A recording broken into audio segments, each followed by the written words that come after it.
सुप्रभात बच्चों, मैं आपकी हिंदी की टीचर हूँ। आज हम क्लास 4 के इकाई 1 हमारा पर्यावरण पाठ 1 पानी की कहानी पढ़ेंगे।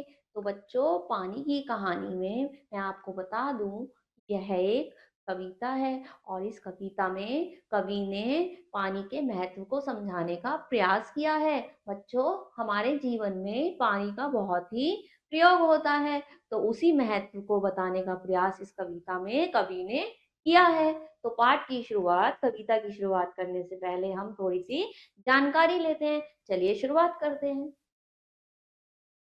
जल अथवा पानी प्रत्येक जीव के लिए अत्यावश्यक तत्व है। बच्चों, जल जो है यानी पानी जो है वो हमारे लिए सभी के लिए क्या है, बहुत ही ज्यादा महत्वपूर्ण है, बहुत ही आवश्यक तत्व है ना। प्रस्तुत कविता में कवि ने जल के महत्व को समझाया है। यह जितना सुलभ है उतना ही दुर्लभ भी है, क्योंकि पृथ्वी के कुल जल का कुछ भाग प्रतिशत ही उपयोग करने योग्य है। क्योंकि जो है पृथ्वी के कुछ जो जल है उसका ही जो है कुछ प्रतिशत भाग जो है वो ही प्रयोग करने योग्य होता है। ये पानी जो है जितना हमारे लिए महत्वपूर्ण है उतना ही दुर्लभ भी है इसे पाना। तो पानी की इसीलिए हमें बचत करनी चाहिए, क्योंकि फिर पानी जो है अगर हम बचत नहीं करेंगे, बर्बाद कर देंगे, तो पानी मिलना मुश्किल हो जाएगा, जो कि हमारे लिए पानी जो है बहुत जरूरी है। ठीक है बच्चों, तो प्रस्तुत जो है कविता में यही बताने का प्रयास किया गया है। ठीक है, हमें जल को स्वच्छ एवं निर्मल बनाए रखना चाहिए। क्या कह रहे हैं, हमें जल को स्वच्छ और निर्मल, साफ सुथरा बनाए रखना चाहिए। ठीक है ना बच्चों, चलिए कविता की शुरुआत करते हैं। मैं हूँ पानी जीवनदानी। मैं हूँ पानी जीवनदानी। कौन कह रहा है, पानी कह रहा है। जीवनदानी, जीवन दान देने वाला। अगर पानी नहीं होगा तो हम नहीं रह सकते। तो क्या कह रहा है, मैं हूँ पानी जीवनदानी, मेरी है अनमोल कहानी। मेरी है अनमोल कहानी। ठीक है, अगर ना होता मैं जग में तो कैसे जीवित रहते प्राणी। अगर ना मैं होता जग में तो कैसे जीवित रहते प्राणी। अगर पानी नहीं होता तो हम जो है कैसे जीवित रहते। ठीक है ना, तो पानी के बिना हमारा जीवन अधूरा है। ठीक है, मैं हूँ पानी, मैं हूँ पानी। क्या कह रहा है, मैं हूँ पानी। ठीक है, आगे देखते हैं। बादल की आंखों से बरसा, नाचा मोर पपीहा हर्षा। बादल की आंखों से बरसा, नाचा मोर पपीहा हर्षा। जब बादल होते हैं, बादल के आंखों से बरसा, जब बारिश होती है ना, तो वो उसी का वर्णन कर रहा है कि बादल की आंखों से वर्षा। ठीक है, और जब पानी बरसता है तो जो आप देखते हो ना, मोर वगैरह नाचने लग जाते हैं खुशी से। तो वही कहने का प्रयास कर रहे हैं। आगे देते हैं। हिमगिरी के शिखरों से झरता। कहाँ से झरता, हिमगिरी के, पर्वत की जो है ऊंचे ऊंचे पहाड़ों की बर्फ जब पिघलती है, बारिश होती है ना, तो कह रहा है हिमगिरी के शिखरों से बरसा। ठीक है, झरता। ताल पोखर झरना भरता। ताल पोखर झरना भरता। ठीक है, विचरण में करता मनमानी। विचरण में करता मनमानी। मैं हूँ पानी, मैं हूँ पानी, मैं हूँ पानी। ठीक है बच्चों, आगे पढ़ते हैं।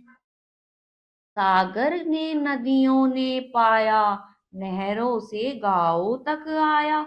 सागर ने नदियों ने पाया। सागर और नदियों में भी जब पानी आता है तो उसमें होता है ना, मिल जाता है, तो वो सागर ने नदियों ने पाया, नहरों से गांव तक आया। और पानी नहरों के जरिए कहाँ आता है, गांव में आता है। नहरों से गांव में आया। ठीक है, नलके की टोटी से गिरता, मैं तो प्यास सभी की हरता। नलके की टोटी से, जब हम पानी कहाँ से लेते हैं, नलका होता है या टोटी होती है ना हमारे घर में, उससे पानी आता है। तो कह रहा है, नलके की टोटी से गिरता, मैं तो प्यास सभी की हरता। जब हमें प्यास लगती है तो हम क्या करते हैं, पानी पीते हैं। ठीक है, प्यास कौन बुझाता है, पानी। ठीक है, तो वो यही कह रहा है, मैं तो प्यास सभी की हरता। यह जीवन बलिदानी मैं हूँ पानी। तो पानी कह रहा है ये मेरा जीवन जो है बलिदानी, यह जीवन बलिदानी मैं हूँ पानी। ठीक है, आगे देखो। क्यों तुम मुझको गंदा करते। अब वो पूछ रहा है कि तुम मुझे, तुम्हारे इतने काम आता हूं मैं अपना बलिदान दे देता हूँ तुम्हारी प्यास बुझाने के लिए, फिर क्यों तुम मुझको गंदा करते, गंदा क्यों करते हो तुम। ठीक है, त्याग दान क्यों मंदा करते, त्याग दान जो त्याग मैं कर रहा हूँ उसे तुम बेकार मंदा क्यों करते हो, उसकी कीमत को क्यों नहीं समझते हो। ठीक है, भेदभाव कुछ नहीं किसी से, राम लाल हो या रहमानी मैं हूँ पानी। क्या कह रहा है, भेदभाव कुछ नहीं किसी से, राम लाल हो या रहमानी, मुझे किसी धर्म का किसी का कोई भेद नहीं है, भाव नहीं करता मैं सभी के काम आता हूँ। तो वो क्या कह रहा है कि भेदभाव कुछ नहीं किसी से, ठीक है, राम लाल हो या रहमानी मैं हूँ पानी, मैं हूँ पानी। तो बच्चों, पानी के बारे में कितना अच्छा बताया गया। पानी जो है हमारे पीने के काम आता है ना, पानी से जो है सबकी प्यास बुझती है, हमारा जीवन दानी होता है, बारिश आती है, बारिश आती है तो वो पानी जो है हमारे जो है खेती में भी काम आता है। पानी जो है हमारे जीवन में लगभग अधिकतर काम जो है पानी से ही होते हैं। पानी नहाने के काम आता है, पानी कपड़े धोने के काम आता है, पानी खाना बनाने के काम आता है। तो काफी सारी जगह, अधिकतर जगह जो है पानी का प्रयोग होता है, यानी कि ये कह सकते हैं हमारा जीवन जो है पानी के बिना व्यर्थ है, हम पानी के बिना नहीं रह सकते। ठीक है बच्चों, तो इस कविता को आप दोबारा से पढ़िएगा, अगले पार्ट में कुछ और पढ़ेंगे, तब तक के लिए अपना ख्याल रखिए। ओके, ठीक है।